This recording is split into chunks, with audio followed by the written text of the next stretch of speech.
Live and pre-recorded, this is the Red Ticket Blues podcast. I am Brian Buckley. This is being recorded on April 23rd to hit the internets on April 24th. How's everyone doing today? Lots to talk about. A busy show as always. Lots of things to go over. We will, by the way, today is April 23rd.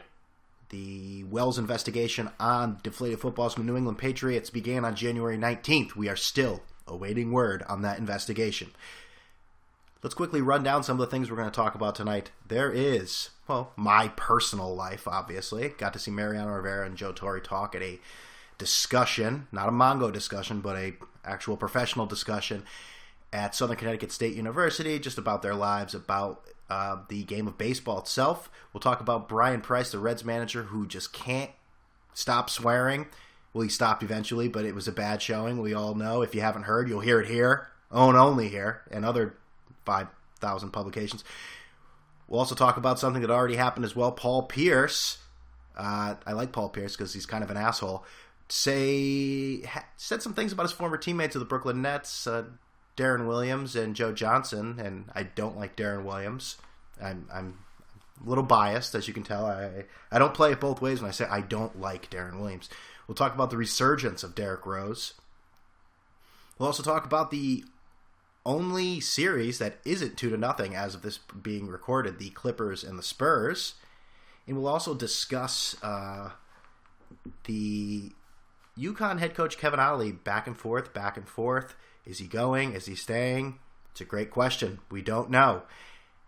But obviously, we begin with football. And what happened was the Patriots visited the White House today. And okay, meet them. Let's. All right, we can meet them. I'm all about meeting them. Yes, I will meet the New York Mets because the New York Mets. Listen, do not adjust your earbuds. The New York Mets are the best team in baseball. This is not 1986. Doc and Darren aren't sniffing rails. This is a new team. This is a team predicated on huge pitching, not a lot of power. This team just won their 11th straight baseball game today. Now, they've been criticized. I don't know, you can't really criticized by people that want to criticize them just because they're fans and they want to be stupid. Criticized that their schedule has been a little weak. And it kind of has. But you're supposed to win those games. You can only win who's on your schedule. Cliche city. You don't win the games you don't play. Okay? So, I don't know what to say. The Mets look great. Matt Harvey, he's looked amazing. He's actually had a few hiccups along the way. And they're doing this without Henry Mejia, who's out for 80 games with the steroids. David Wright, who's on the DL. Travis d'Arnaud is out for the foreseeable future. After, what did he break his, he broke his hand, correct? Yeah, broke his hand.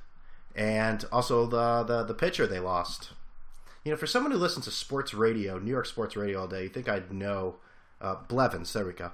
I think I'd know that right off the top of my head. Bad job out of me. Bad job. But what isn't a bad job is the Mets. They have guys that are hitting. I mean, Lucas Duda. Lucas Duda's batting .351. It's April 23rd. Understood. OPS 966. I know these off the top of my head. I'm not looking at the Mets MLB page right now at all. Not at all. But what can you say about the Mets? And the Mets need to face someone of some real ilk to legitimize what they're doing right now. Mets fans, you know what, maybe the Mets won't have to do these dopey promotions like sleeping in the ballpark anymore. Maybe they can get people into the stands to actually see this team play. I'm just kidding. You know, Mets fans deserve this. They do. They've gone through so much shit with that ownership. The basically, Murphy's Law, whenever it comes to the Mets, 12 months a year. Whatever can go wrong will go wrong. Whatever Omar Minaya did was wrong, but there were some things that he did right because a lot of this core is under the Minaya watch of scouting. This team is young. They look like they don't fear anything. You have an aging Bartolo Colon being probably the best pitcher on the staff. Matt Harvey, like I said before, has hit some bumps, but he's been pretty dominant as well. Jacob deGrom I don't think he's given up a run in about 18 innings. I mean, I don't care how good or bad your offense is. When you have pitchers doing what they do, I mean, some have even said that they may take over as the team of New York. But okay, all right. Maybe not. You know what would be great? Subway Series this weekend, and this is the first time in a long time I've been excited about the Subway Series because, a week ago, me and every other Yankee fan, or a lot of Yankee fans, I shouldn't say that, but a lot of Yankee fans had this team dead. It was early, but they looked ugly. Early, ugly, and often. The team was bad. And all of a sudden, they're getting... You look at their averages here. I mean, Chris Young is batting .357. That same Chris Young, who once played for the Mets, he's got 4 home runs. Chris Young has 4 home runs on April 23rd. He's got 9 RBIs. And our old friend, his younger brother, Stephen Drew, he's batting his normal 178. Like I said, can he bat his weight for the year? If he can do that, we're impressed. He's got 4 home runs, 8 RBIs. And Alex Rodriguez, love him, hate him. His average has dipped a little, but still, he's got 4 home runs, 11 RBIs, and uncharacteristically, Alex Rodriguez is getting big hits in big spots. Yes, 2009 happened. We're all aware of it. But I'm just saying in general, A-Rod is not known as the most clutch person on the human on the planet when it comes to big hits. He's got 13 walks, too. It's noticeable how good his eye is these days. He's got 17 strikeouts, too, but what are you going to do? And everyone wanted to march Tanaka into a hospital and just start cutting him open. Yankee fans didn't even give a shit at any point. They just wanted to cut something. I bet you most fans didn't even know what they're supposed to cut. They just said he needed the surgery. And what has he done? Well, against Tampa Bay last week, put up a goose egg. Today, pitched brilliantly against the Tigers. 6.1 innings pitched, 3 hits, 1 run, 6 strikeouts. His ERA now is less than Mr. Matt Harvey's. Now, that's not taking anything away from Matt Harvey. He had a bad week, and he had a bad game last week. 4 runs. Wasn't terrible. But he also, I guess he had strep throat or some sort of condition where he shouldn't have pitched. I don't know. I'm really not into excuses unless you're Jordan winning games in the finals with the flu. Other than that, keep it to yourself because no one really gives a shit. It's after the fact. Listen, I'm trying a new mantra where I don't rip guys as much and have these jealous BS little rants because it sounds juvenile. So I'm giving Matt Harvey his due, but we don't need to hear that. You're sick. Keep it to yourself. No sympathy points. Oh well, if he didn't pitch, he's really sick. Stop. No one cares. But they're playing this week. And I'd love to go, but the tickets are a bit expensive. It's going to be a little cold. But there was one game that I went to years ago, and I'm sure you're dying to know about the one game I went to. Well, you're in luck because I'm going to tell it. It was a game, and this is a long time. I was living with my parents, and it was a game in the middle of the summer, when they used to play the Subway Series, not in April and September. And I just got these tickets randomly. I think it was in the bleachers, the old Yankee Stadium, $30 for 3 tickets. Bought it on eBay. I was supposed to pick it up at a bar in Manhattan. So me and my friends, we got loaded the night before, real drunk. And we woke up very hungover. Very, very hungover. And I think none of us wanted to go, but we went anyways. Bought the tickets, we're going. So we ended up going to this bar. It was one of those odd bars that you have to be 23 and over to go to, which I don't even know. Yeah, we were 23, so we were able to get in. I think one of us was 23, just 23, so we just made it. But get in, get the tickets. Doesn't want any money. Said just pay the guy you bought it from on eBay. Okay, whatever. We go to the game. We're sitting there in the hot sun. There is no shade. There are no clouds in the sky. It's a beautiful day, and we are just being destroyed by the sunlight. It is just, it's minimizing us as humans. It is terrible. And just imagine that in conjunction with being outrageously hungover. I think we had a couple beers, but it was just like, I've never not wanted a beer more in my life. It was terrible. And I don't even remember what happened in the game. Who gives a shit? But what happened was, I forgot to pay the guy. So I think then he sent me an email, still waiting for that money, $30. I said, okay, whatever. Forgot about it again. And then he actually called my parents' house, because that's the number I had on eBay, and said, we want the money, or we're going to pay you a nice little visit. I think he left a message. So this guy was going to drive all the way from New York City to collect his $30. $30. And by the way, the email I had, the address I had on eBay was a P.O. box. So I'd like to see him standing outside the P.O. box, accosting every person that went in there, waiting to find either one of my parents or myself picking up the mail. That should have been great. I actually wanted to do that, but I think I was smarter and ended up paying the $30 and let bygones be bygones. We moved on with our life. We don't keep in touch anymore. Not anymore. We're not even friends on Facebook. So, but that was my one experience at the Subway Series. Hopefully the next one I have will be better than that, because that was pretty awful. But I'm very excited to see what happens this week. I mean, I have not been this excited about the Subway Series since maybe Clemens and Piazza, those eras. It's going to be great. The Yankees are 9-7, so they've turned it on. They won 6 out of the last 7 games. I mean, granted, some of them are against the Rays, but I mean, these are against it. They should have swept the Tigers. They should have swept them. They should have swept the Detroit Tigers. When are we going to see Pineda pitch? Who's tomorrow? It's DeGrom and Pineda, evenly matched. Then you got CC and Harvey. CC is not who he used to be, even though he pitched a great game in his last start. You have to give him credit. He's no longer an ace, but he did pitch like an ace the other day. He really did. And then the Sunday night game is sort of let down. It's who's it? Nice versus Evaldi. And watch that one be the best pitch game up till 2 in the morning. 8 o'clock game. So very excited what's going on in New York City this weekend. Baseball is back. Well, having both teams relevant again does make baseball a lot better. It makes social media, makes bar stools, it makes everything better. So people can, who likes somebody, everyone's got an opinion. We want to hear them all, as absurd as they are. Now, staying in baseball, Reds manager Brian Price earlier this week, if you haven't heard, unleashed a fury of expletives at reporters for seemingly, unimportant or really not out of line issue regarding availability of a player. 77 F-bombs. And the audio, you can hear a little bit of it here. I'm not going to play all of it, but here's a little snippet if you haven't heard. But I've been as candid as I can be about this team and our players, and we got to deal with this. Every team that we play has to know every guy that's here and what they can and can't do.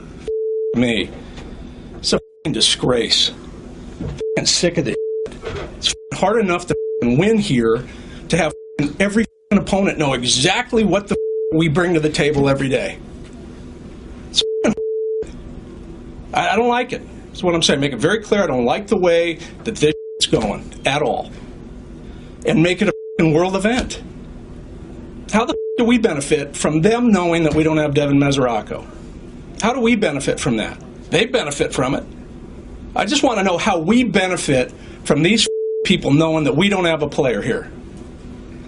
I just don't know if that's what we're supposed to do. Are we supposed to open up everything here for everybody to know all the time? Now, at the time of this recording, the Cincinnati Reds are 8-8. Now, and if I were the manager of the Reds and I was planning on being there a long time and knowing that Joey Votto was signed for the gross domestic product of some countries, I'd be pissed off too. But when you go into one of these tirades and you use that sort of language, and I don't want to sit here as if I'm Mother Teresa looking down on coaches, managers, players using expletives. I mean, listen to this podcast. I swear sometimes. But when you're a manager of a professional baseball team, you do something that big, you realize that is going to stay with you forever. No matter what you do, you are going to be known by that. Now, in his case, one of the lucky things was that he did not...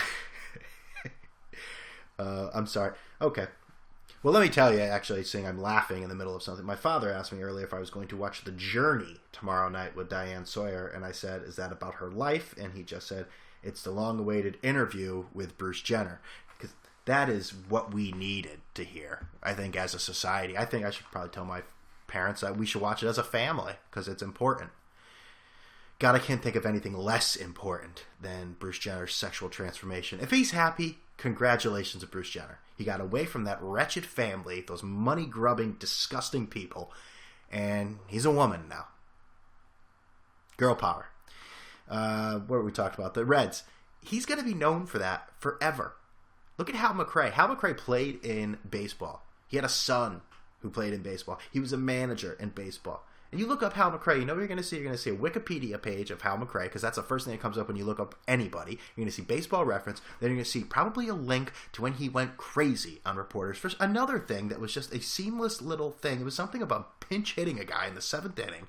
Why the fuck am I going to pinch hit so-and-so for so-and-so? He just sort of snapped. It was as if they told him they were going to chop his penis off or something. He went from a normal guy to just crazy in a nanosecond. As if they told him they were going to kill him. He'd start throwing phones. If you've never seen that clip, I'm not going to play it here because you need the visual. You need to look up the Hal McRae video if you've never seen it. Just put in Hal McRae, it'll show up. He's known for that. I mean, he played all those years, he managed. I mean, Hal McRae, oh yeah, he threw that phone at reporters. That guy walked out bloody. That's what Brian Price is going to be known as now. This is his first managerial gig. He's his 2nd year. He'd been a pitching coach before. And you do something like this, are you trying to get fired? Are you trying to be blackballed from the game? I don't know, maybe that's a little bit strong, but do you realize how stupid that is? I don't know. Maybe he doesn't like Cincinnati. I've never been there. I probably wouldn't like it either. Completely ridiculous statement saying I've never been to Cincinnati. Maybe it's a great place. It's along a river, right? The Ohio River, correct? You'd think I'd be better with this, answering all those questions and trivia crack and dominating. I love answering questions that 12-year-olds in Holland made up. All right, moving on. We go to the NBA, a topic that I always say, hey, I follow the playoffs. I don't follow the regular season that much. I have watched a little of the NBA. And one of the things I liked about what happened had nothing to do with what even happened on the floor. It was Paul Pierce talking about his former team, the Brooklyn Nets. Now, Paul, for a long time, obviously, had played with the Boston Celtics. He said that basically Ray Allen's a fraud. I'm paraphrasing there. He just said he wasn't one of us. He wasn't a cool guy. He wasn't really this. Now, this has nothing to do with Brooklyn Nets. I'm all jumping all over the place, but this is going back to the Boston Celtics. And I'd actually heard this about Ray Allen living in Connecticut. He always wins these good guy bullshit awards every year. Oh, you know, he went to a few food drives. He visited some kids in the hospital. A few instances of Ray Allen just being just a kind of a rotten guy. Maybe not rotten, but just an arrogant athlete. But I'm sure he gets requests from people every day. Oh, hi, Ray, a picture. And people with picture phones nowadays, they want it even more, I'm sure. But here's an instance of an ex-girlfriend of a friend living out in Seattle when he was with the Sonics. She was from Connecticut. She had just moved out there. And she said, oh, wow, I saw him in a supermarket. And said, oh, wow, I'm from Connecticut. Are you who I think you are? And he just looked at her and said, huh, probably, and walked away. Second-hand account. I was not there. I've also heard in instances where I think somebody saw him in New Haven and said, hey, Ray, how are you? Somebody I know, hey, Ray, how are you? And just completely dismissed them like they're gutter trashed. Like a homeless person. Get a job. So, I'm not surprised that maybe Paul Pierce doesn't like him. But what Paul Pierce said about Darren, whatever way you slice it, it's still the same. No, I believe it's Darren Williams, correct? Darren Williams. No, I never liked Darren Williams. I thought he was a guy who he seemed like that classic guy that you played in like high school or on the courts with that was pretty good. But was never as good as he actually thought he was. He's just that shit talker who played maybe 75% as hard as he could. And he's got plenty of excuses after he's come to the Nets. It's injuries, it's coaches. He's a coach killer. He'll kill any coach. Lionel Hollins, watch out. Watch your back. Like, I'm looking up Darren Williams here, and the first headline that comes up here, Darren Williams isn't the player we thought he was.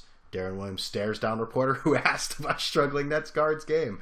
Darren Williams, Nets come up short as Hawks escape, take 2-0 lead. That's Darren Williams with his painted on beard and his painted on hair. I don't know what he is. He makes $18.47 million a year. That's atrocious. Atrocious. That's, oh God. I mean, I knew he made a lot. 18.4. What were the Nets thinking? A guy with 2 bum ankles? We're straying so far away from the fact with Paul Pierce that Darren Williams struggles and just the player he is. Those are great. Those headlines popping up right when I read it. He's not the stares down reporter. Oh, that's Darren Williams in a nutshell. Staring down reporters, not being who we thought he was, and coming up short. I mean, that's Darren Williams. That is Darren Williams. And Paul Pierce said, before I got there, I looked at Darren as an MVP candidate. That Darren being his former teammate. But I felt once we got there, that's not what he wanted to be. He just didn't want that. I think a lot of the pressure got to him sometimes. It was his first time in the national spotlight. The media in Utah is not the same as the media in New York. So that can wear on some people. I think it really affected him. And Williams gave a passionate rebuttal saying, I'm not bothered at all being here. I got thick skin. He has opinions, and that's fine. I can't change his opinions, so we'll leave it at that. Now, in reality, he answered the right way. He said, what's he going to say? I don't live up to the hype. I'm an underachiever. I don't try that hard. I whine. I kill coaches. I mean, it's he knows deep down that it's a very fair criticism. It's a very fair criticism. I just think it's funny. Paul Pierce is a habitual shit starter. I love that about him.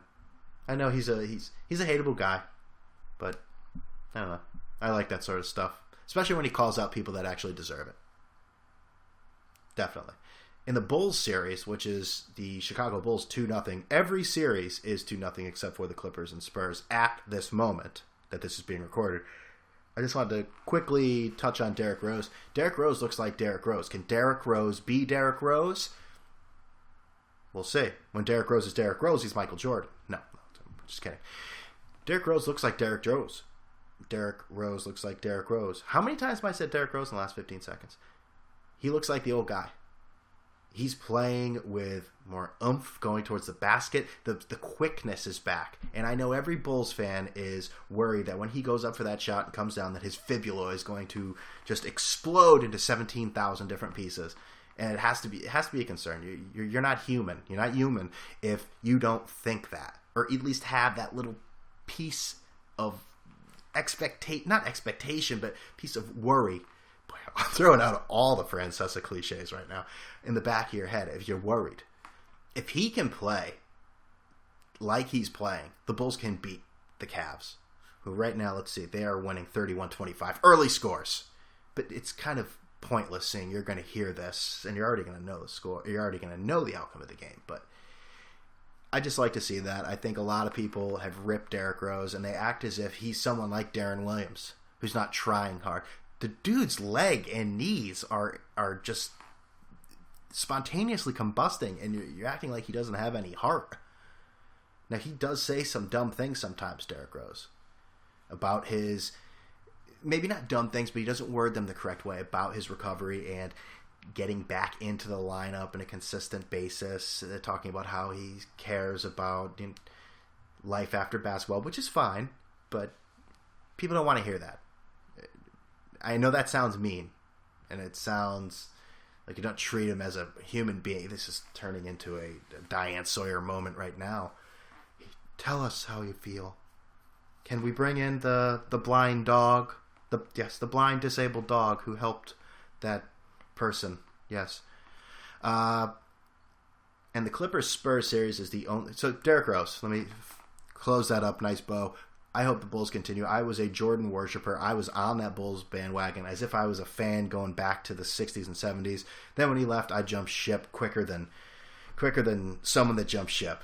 But I'm really happy to see Derrick Rose playing better, and I hope it continues. The only series that's 1-1 right now is the Clippers and Spurs, and I love the old man Spurs. I love them. I love their game. They just do what they have to do, and Kawhi Leonard continues to be the humble superstar. I love that guy. I love him. And the Clippers, they continue to disappoint every year. They are the team of SportsCenter. They do lots of nice dunks, passes. They love to celebrate just as much as any other team. They're not excessive celebrators, but they love to, you know what I mean, Lob City, all that garbage. And they continue to not perform and get it done in the playoffs. I mean, Chris Paul almost reminds me, he's like Tony Romo light almost. because he gets a bad rap of never getting past the first series or second series of the playoffs. If you look at his numbers, they're really, really good. Just like Tony Romo's in the playoffs. Really, really good. But there's many times in those playoff games where there's a certain instance down the stretch when they do something dumb. And they cost the team the game. Now, in football, it's more definite, more final, obviously, as the change of possession is not like it is in basketball. But Chris Paul has done dumb things down the stretch of games that lost large playoff games. Large really isn't the right adjective. They're big playoff games, important playoff games. I don't know, there's something about that team, I don't like them. So, and there's a lot I like about the Spurs. And they beat the Heat last year, so they'll forever be in my heart. Thank you. I'll sign off. But I also want to talk quickly. I'm going to move my chair here. Sorry about that. All right.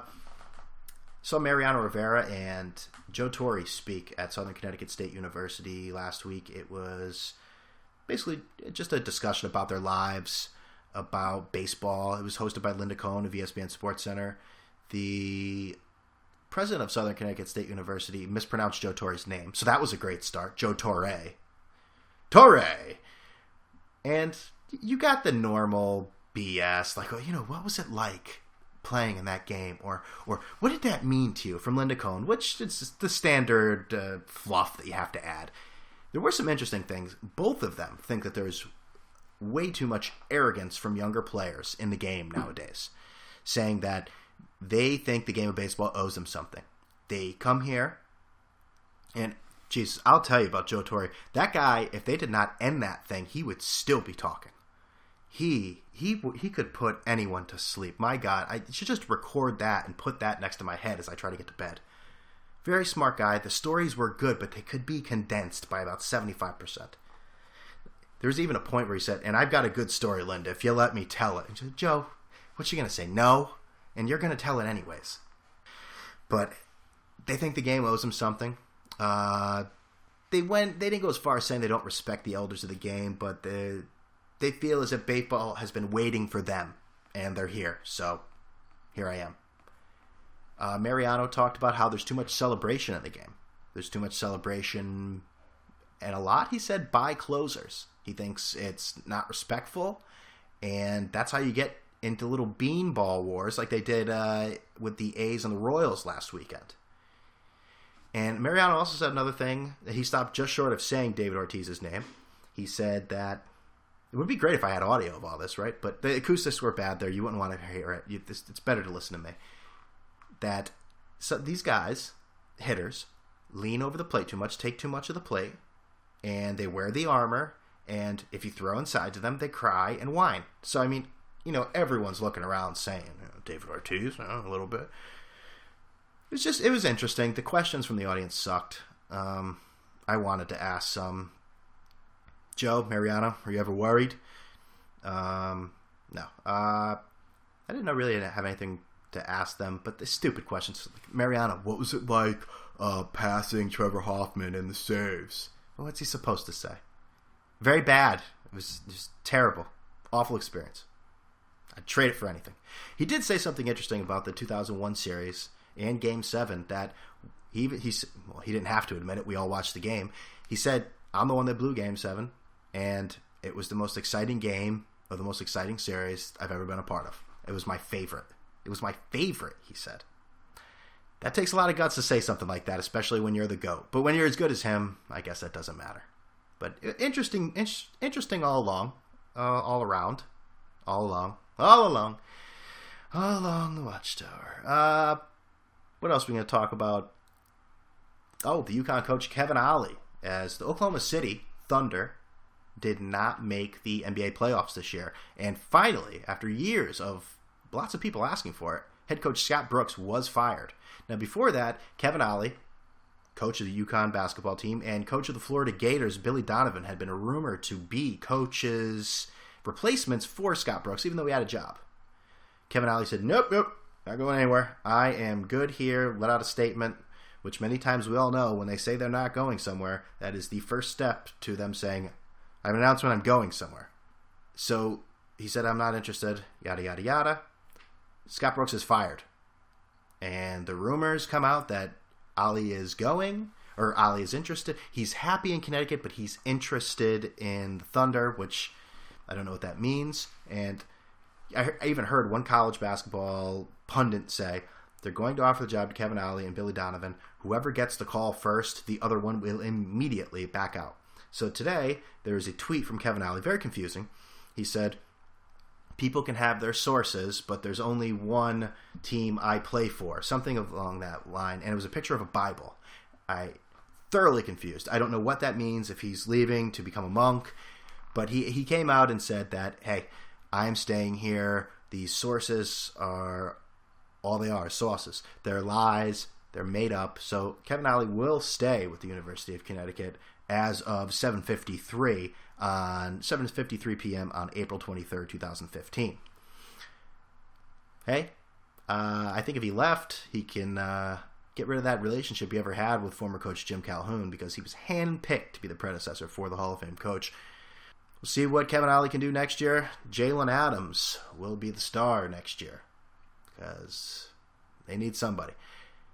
And finally tonight, we began with, I joked around and said that Deflategate, damn it, I said it, mother. The Wells Report on the deflated footballs, January 19th. We are still waiting for that.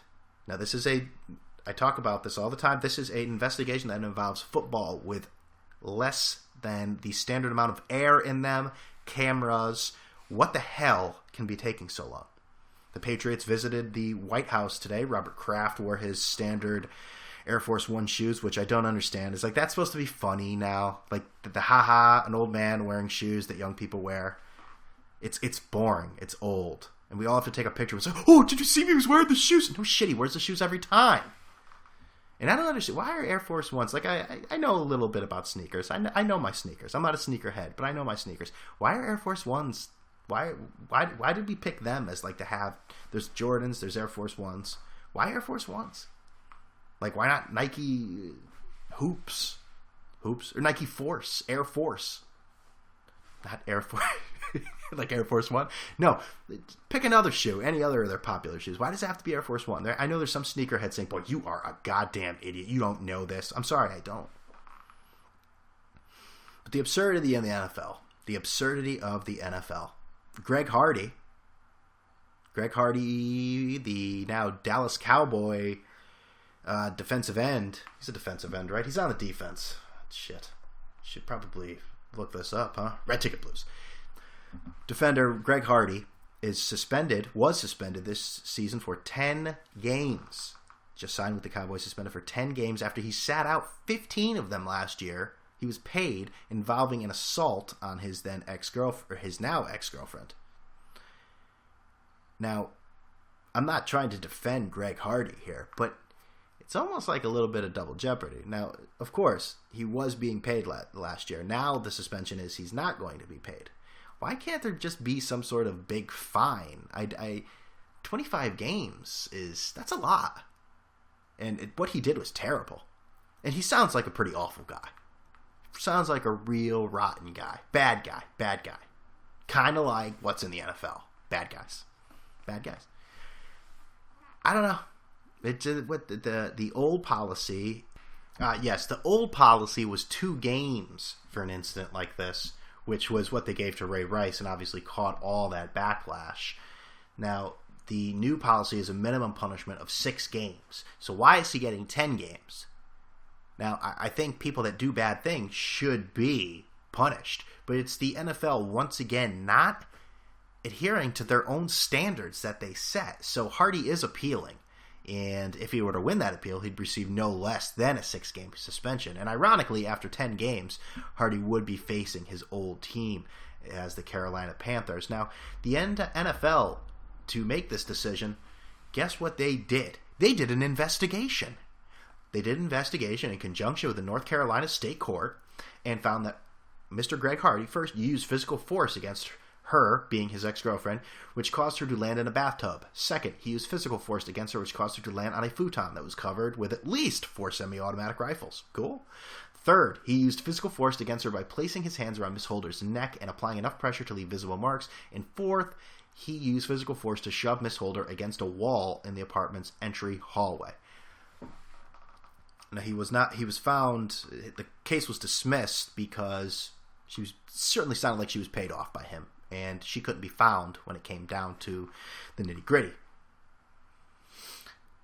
They do investigation on this, which is good. I'm glad they're doing that. But the investigation on those deflated footballs, we wait. We wait. No word. The NFL just does what they want. They don't care. We'll get to it when we get to it. Leave me alone. And the schedule was released by the NFL last, what was it? What's today? Thursday. It was released Tuesday night, I believe. Boy, what a production for the announcement of a schedule. And people are into it. The obsession with football in this country is insane. I love football, but I love it in football season, man. I can't get crazy about it like some people do. Maybe that's just me. Maybe I'll get more into it. My new TV that I finally got in the door. Couldn't get in my car, but I got in the door. And I'm telling you, I'm loving that thing. Anyways, I think I've kept you here long enough. Now, boy, we're at 35 minutes. I have definitely kept you here long enough.